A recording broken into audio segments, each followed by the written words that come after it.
খবর 24 সাথে আপনাকে স্বাগত।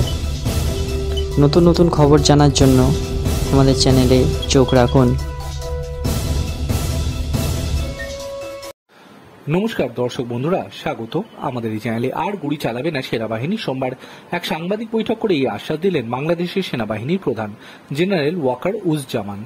আন্দোলনকারী ছাত্রছাত্রীরা তিনি শান্ত হওয়ার পরামর্শ দেন। এদিন বোন শেখ রাহেনাকে নিয়ে দেশ ছাড়েন শেখ হাসিনা। তার আগে তিনি প্রধানমন্ত্রীর পদ থেকে ইস্তফা দেন।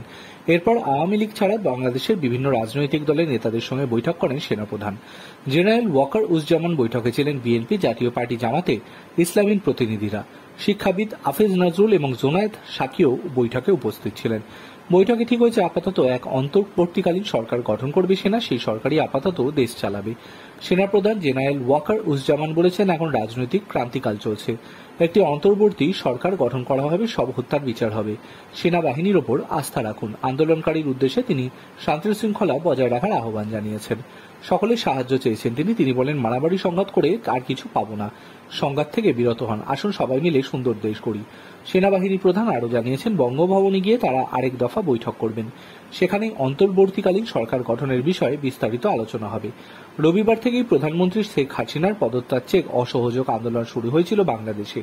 এদিন সকাল থেকে গণভবন অভিযানের ডাক দেন আন্দোলনকারীরা। তার আগে শেখ হাসিনার সঙ্গে বৈঠকে বসেন সেনাপ্রধান।